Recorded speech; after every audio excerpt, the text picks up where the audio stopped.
This week we play and review Nidhogg 2. And while in the news, the Olympics is considering opening its doors to the wide world of trolls and teabagging. Signs suggest a special edition Xbox One X Project Scorpio Edition Super Enhanced Especial Sex Machine. And Bioware takes Mass Effect Andromeda out to the wilderness and then comes home alone. And more. It's Game Club Reviews with News.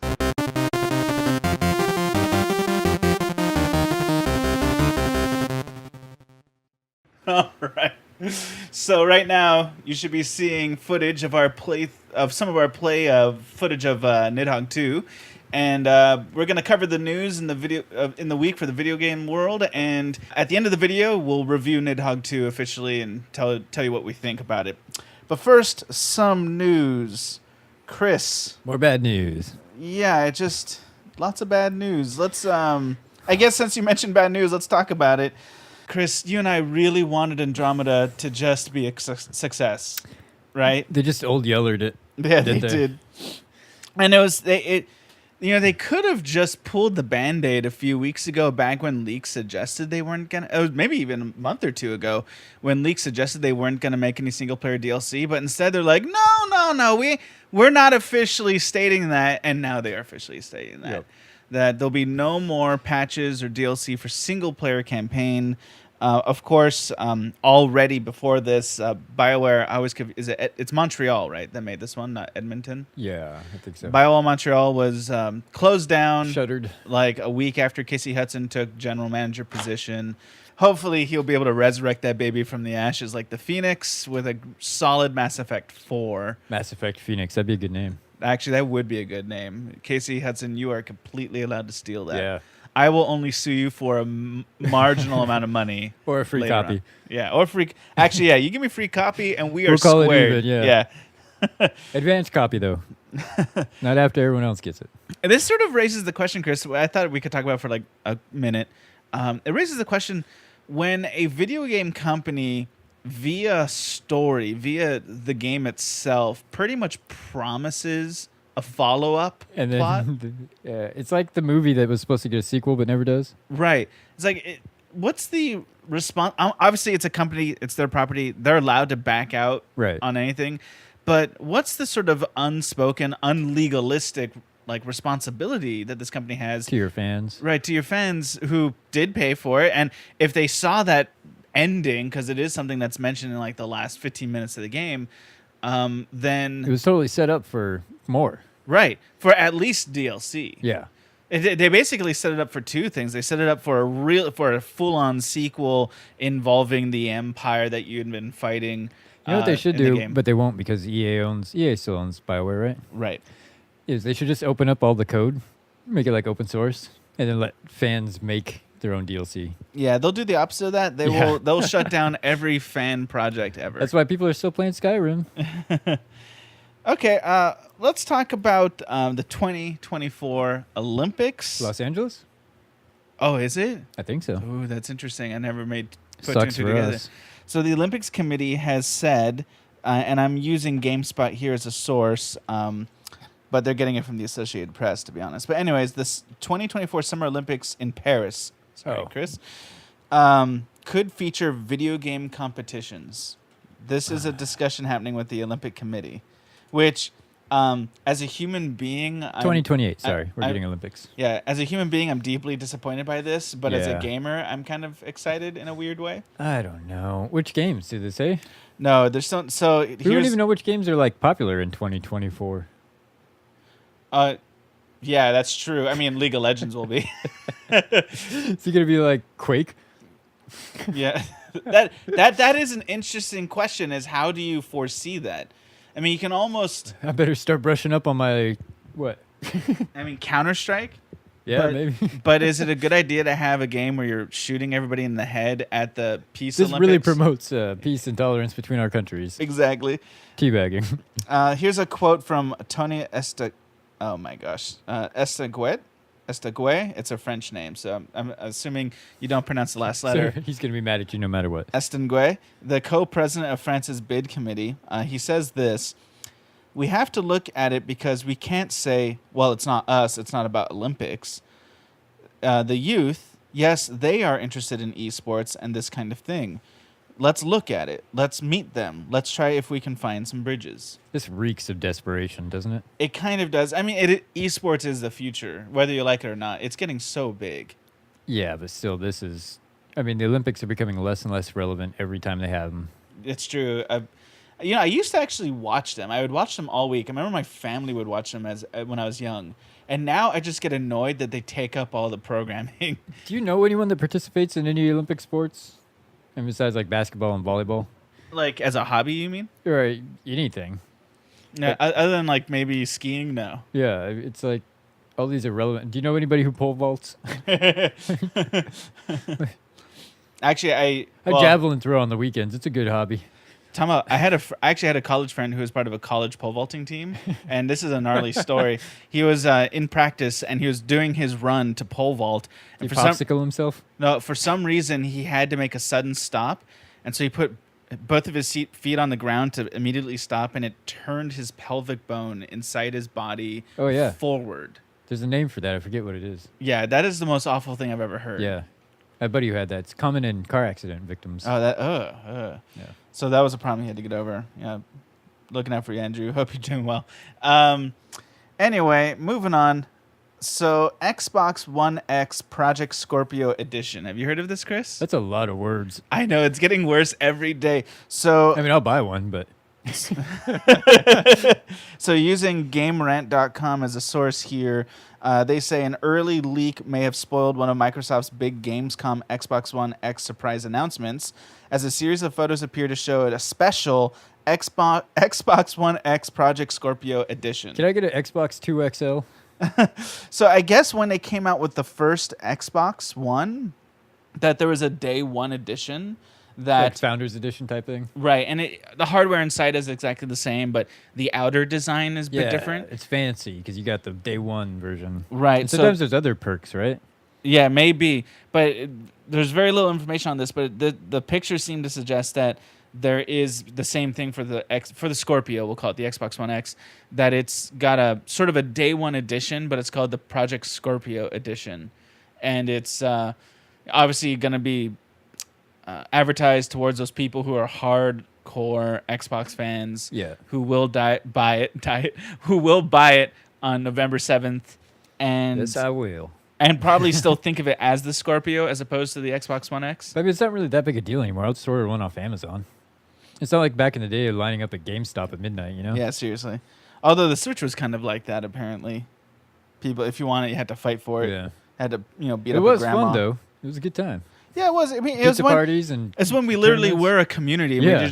We didn't just pretend to be a community. Yeah, GameStop used to do great parties. Yeah. I don't know if they still do. Yeah, giveaways. Yeah, posters and all kinds shirts. of junk. I got all kinds of fun things that I had to get rid of once I got married.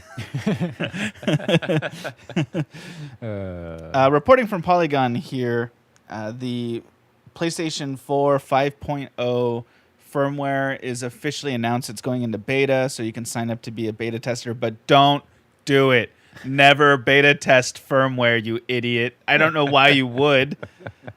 Here's a great way to brick my console. Yeah. So, what benefit would there be to you to beta test that? I have no idea. I mean, unless it's got some kind of amazing feature, but if they were paying you or something, maybe. But right, there's never a feature good enough for the sort of risk you're getting into. Be our free QA tester, will you? Yeah. So, Polygon reports that that this firmware is going to add a lot of functionality to the Family Manager, which, you know, for me being a dad, that's going to be very helpful, like how parents can control child accounts and what sort of features you have. I'm sure gamers mostly are not excited about that, though. There's also going to be an overhaul of how friends management and notifications work. They're going to be baked more into the quick menu, so the quick menu can be more informative, which is nice. And let's see, I feel like the big one is that the 5.0 update will enable broadcasting games via Twitch at 60 frames per second, 1080p resolution. That's pretty slick. Yeah, that is slick. That's surprising to me that it could do that while gaming. Yeah. Yeah. without like adding hardware. Like they just baked that into the firmware all of a sudden. So I wonder what they like pushed aside software wise to make space for that. That's a good question. Yeah. Just all the game functionality. But it has Netflix, yo. And with our last story of the day, Hideo Kojima, in a surprising twist, which is his sort of style, thanks Konami for letting him make the games he wanted. Wow. That's a weird conclusion to all of this. Yeah. The last couple of years have been quite a drama, A lot of right? bad blood, right? Yeah, a lot of bad blood. But I mean, we never get all of it because Japanese companies are a lot better about keeping, I think, tight reins on all that and not airing their dirty laundry. Yeah. I'm getting this quote from Game Rant, but they're getting it from another source. It says, quoting Kojima, what I'm grateful Konami for. Okay, so Yeah. English is not his first language, so just deal with it. What I'm grateful Konami for is that when I proposed something I wanted to make, they let me make it, that he states. Conversely, I wasn't bound by them saying, you need to do it like this. So, I mean, that sounds nice. Yeah, that is nice. I mean, now, at the same time, he's probably the only person at Konami who had that power. Everybody else did what Kojima said. Well, I mean, he kind of earned it, so. Yeah, obviously. I mean, I love Kojima. I completely drink the Kojima Kool-Aid. I love... That sounds awful. Well, you're right. Sometimes truth is awful, though, Chris. But I love the Metal Gear Solid saga. I played it from the NES one, frankly. Didn't play the one I was on the... what was that system called? Some system nobody ever bought. Anyway. Genesis. Not Genesis. Starts with an M. But I played the NES version, Metal Gear, and I played all the PlayStation ones from Metal Gear Solid to Metal Gear Solid 5. Phantom Play Metal Pain. Gear Online? I played it some, but you know me and online, I Yeah. hate other people. Yeah. Part of it because I'm I don't just blame not you. good enough. I don't blame you. People are awful, Yeah, people are just terrible. especially on the internet. Yeah, these things are all true, Chris. You and I are also terrible on the internet. Oh, yeah, yeah. You know, I'm get to hide including behind this myself in that. anonymity. You No, know? I'm including myself. I'm the worst. Yeah, especially on Rocket League. when I play Rocket League, I use all the sarcastic statements like "what a save" when they don't save it, and things like that. We're just all terrible human beings. But I guess this is. I wonder what. There's a cynical side to me thinking the only reason for him to do this is to just get in the news one more time, right? While there's sort of a quiet period in his game development, like because. Why else would you sort of just go and start complimenting the people that pretty Someone much might have screwed asked him. Maybe like someone ran into him or something, and yeah, hey, what do you think about this or that? Or Yeah. maybe that's part of why it was such a polite statement. Yeah. Because he hadn't really thought too much about it and just didn't want to come out swinging out of the blue. Yeah.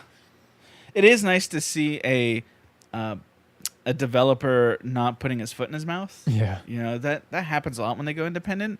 They suddenly become real bold and then they speak themselves into a grave. And then you never hear from them again. Yeah, and the company like EA or Activision, whomever, is still Buries you. Yeah, they're still out there. There's still empires, even if they're not your empire. People forget that empires can send assassins. Well, I guess that's the news for today. It was kind of a slow week, Chris, but a couple of good gems in there. But let's Slow talk. week, but good game for the week. So Yeah, let's talk Nidhogg 2. Developed by, was it Messhof? It was Messhof. Messhof. I'm not really sure how to pronounce it. Sorry, Messhof. And you can buy it on Steam and PS4. I don't think it's on the Xbox, unfortunately. The first one wasn't. So it's supposed to be $14.99. As of this recording, it is 10% off, $13.49. Which, speaking of that, isn't it kind of disconcerting that a new game is on sale like that? It was I on don't sale even know before it anymore, even. though. The pre-order was on sale. I don't even know. Yeah. It seems like sales don't even mean anything anymore. They just pop up randomly. Random sale generator. Yeah, this was on a sale on Humble Bundle before it released. That's weird. Yeah, it wasn't part of a bundle, but it was on sale on the website.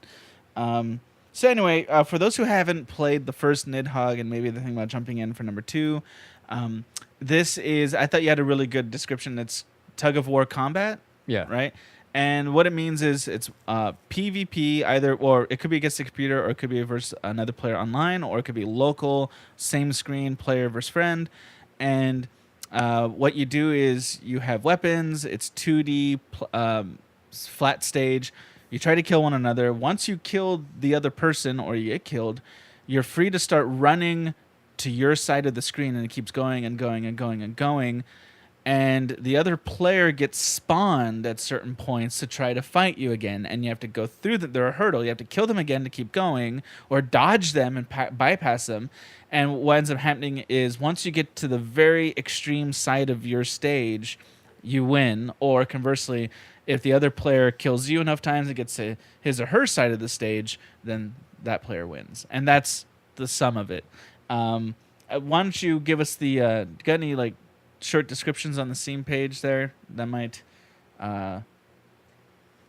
Says the worm has returned and it must feed. Shed your garments and paint the walls with the flesh of your enemies.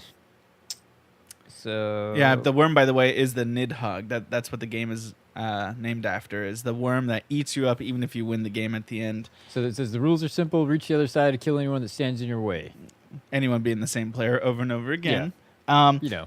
Yeah, and so for those who did play the first game and want to know why should I get the second, here's some of the things. Major graphical overhaul, which I'm going to have some comment. Let's do that now. I think the graphics are really nice. I think the character models are terrible. I thought they were ugly and janky looking. But I thought that's kind of like the charm of the game, right? Like everything looks gross and ugly. And yeah, the first game, though, kind of had a... I don't know. It was almost like if you could imagine animating somebody's shadow as a flat color. Yeah. That was what it was like, and I like that a lot better. And but the rest of the graphics are quite nice. I'm not sure if they needed a graphical overhaul because I thought the first game was actually quite unique looking. It was its own style of pixel art, I would say. Kind of more of an 8-bit pixel art, whereas this one is more like a 16-bit pixel art. Right. But the graphics are nice. Like I said, I don't really like the character models, but that doesn't change the gameplay aspect of it, which is the most important. There's new weapons. So the original game only had a fencing sword. In Nidhogg 2, there is a fencing sword, something more like a broadsword, and a bow and arrow set, and a knife. And they seem to have a rock, paper, scissors design where each one kind of has a way of getting around the other one, its weaknesses or its strengths. So the fencing sword is exactly what you think. It pokes, essentially, and the broadsword swings. And what's nice about that is you can, with an attack, you can either hit the person or knock the weapon out of their hand, whereas with the fencing sword, you had to be a bit more... it took a bit more finesse to knock a weapon out. I'm not entirely sure what the strengths of the knife are. Obviously, its weaknesses, you have to get in closer. And then the bow and arrow, you can shoot from a distance, but your arrows can be knocked back at you. And it's a little bit slow on the Yeah, it takes a second to pull back and shoot. Yeah, so if you respawn with it right in the face of the player, you're probably going to get stabbed in the face. Yeah. That's just the way it's going to be. Good night. All the other features of the fighting are still there. So there's... a jump kick like the first game, but the first game, the jump kick was like the hidden nuclear weapon. You could really get through levels quickly with it. Now they probably responding to that They complaint. nerfed it a little bit. They nerfed it. It's really easy to stop somebody who's jump kicking at you. It's much more 50-50. I noticed that when I was playing against the computer had it down. So almost every time I jump kicked, I paid for it. And there's still the slide kick, same thing. They nerfed it a bit. Now, if you slide kick, but you go too far on your slide, you kind of just fall on your back, and the player can just stomp your face. Yeah. And so that happened to me a number of times. And just about everything else is the same, throwing weapons, and then the P2P fencing that takes place with the various weapons. There's more stages. That's nice. The first game only had 4 stages and never received any more than that. This game has, I'm not sure how many. I mean, memory says it's probably around 8 to 10 stages. That's about what it felt like, I'd say. Yeah. Some of them are obvious. Yeah, it says 10 stages here. Yeah, so they carried on the themes of the original 4, but really advanced upon them, and then they created 4 even more unique themes. The stages feel very much like the first stages in the sense that, like, it's the same design. It's a lengthy corridor with a few traps here and there with some situations that are made to make it difficult to to bypass. But they're not too complicated. It's not like they really upped the game from what it was in the first game there. They just sort of continued their same philosophy of game design without updating it other than graphics. So I'm reading this has an 81 on Metacritic. That's pretty good. I think that's a pretty decent. I'm not sure. Honestly, I don't feel like... I don't... It doesn't feel like a sequel. It feels like a remaster. Huh. Like, it feels like they took the first game and they remade it and added some levels and some weapons, as opposed to making me feel like they made a sequel. I want to add one more thing before we get into scoring it. I thought the AI was a bit... a little janky sometimes. Janky and trash, honestly. Runs right off the edge. Right. It waits for you when it should be running. Yeah, there was no way to like coax the AI. It would like basically plant its feet in certain locations, and it's like, well, I guess I just have to die because there's no way to... Yeah, if it's up on a ledge or something. Right, no way to get through this without just getting stabbed in the chest. So I feel like the AI is a bit janky. So for single player, that's a big bust. Could use a little bit of work. Yeah, but really the point of this game is to play with your friends. Right? Yeah, it's to play multiplayer. Yeah. We used to do tournament style multiplayer with a bunch of friends in the same house.